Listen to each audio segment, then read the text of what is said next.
Hello दोस्तों, स्वागत है हमारे YouTube चैनल एग्ज़ाम वॉरियर में।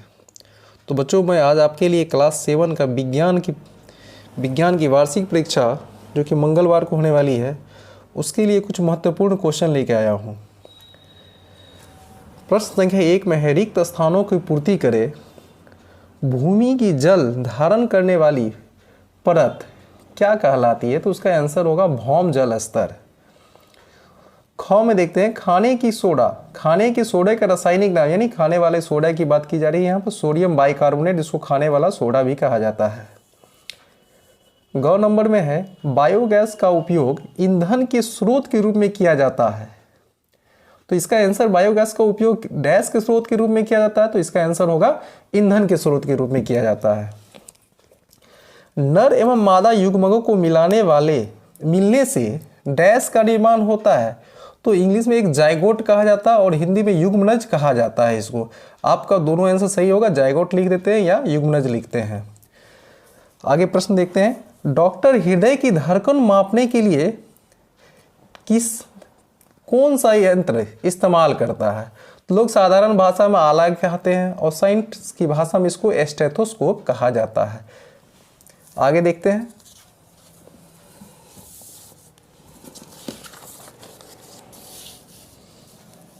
दूसरा नंबर पे सही विकल्प का चुनाव करें।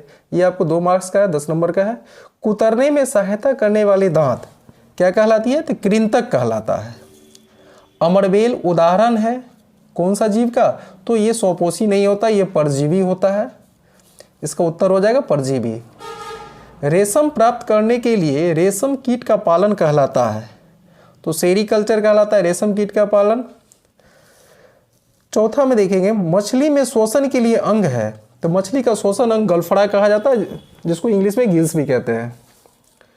रक्त जंतुओं में किस भाग के द्वारा प्रवाहित होता है? तो रक्त, जो जाहिर सी बात है, रक्त ऑप्शन के अनुसार देखा जाए तो उत्तक है, कोशिका है, कोई नहीं, रक्त वाहिनियां है। तो रक्त वाहिनियां ही इसका सही उत्तर होगा। तो आगे बढ़ते हैं तीसरे प्रश्न की ओर। इसमें सही कथन के सामने टिक, सही और गलत के लिए गलत का चिन्ह लगाना है। प्रथम क्वेश्चन है, नदियों का जल खेतों में सिंचाई का एकमात्र साधन है। गलत है। जल जनित रोगों का प्रमुख कारण दूषित जल है। सही है।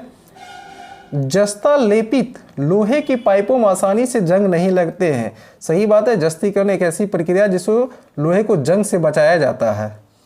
धमनियां ऑक्सीजन समृद्ध होती है, यानी धमनी में ऑक्सीजन होती है। तो शरीर से रक्त को ले जाने वाले को सीरा कहते हैं, और हृदय से धमनियां जो होती है ऑक्सीजन समृद्ध होती है। इस बिल्कुल सही है। आगे बढ़ते हैं अगले प्रश्न की ओर। अगला प्रश्न हमारा है, आंधी। ये आपका, आंधी में कमजोर छप्पर क्यों उड़ जाते हैं? ये लॉन्ग क्वेश्चन है आपका। तो आंधी में कमजोर छप्पर क्यों उड़ जाते हैं? उत्तर है, पवन का वेग बढ़ने से क्या होता है? वायु दाब घट जाता है।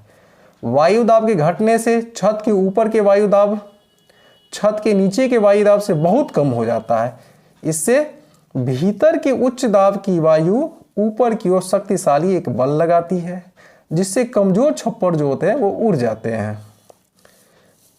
ख प्रश्न में कहा गया है, उत्तल एवं अवतल लेंस में क्या अंतर है?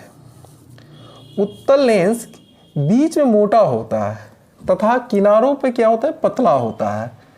तथा किनारों पर, जबकि अवतल जो होता है किनारों मोटा होता है। अवतल लेंस में केवल आभासी प्रतिबिंब बनता है, जबकि उत्तल लेंस में वास्तविक प्रतिबिंब एवं आभासी प्रतिबिंब दोनों प्रकार के प्रतिबिंब बनते हैं।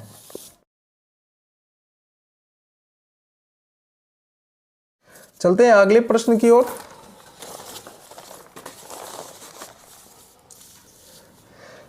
शरीर सीरा को परिभाषित कीजिए एवं धमनी से ये कैसे भिन्न है?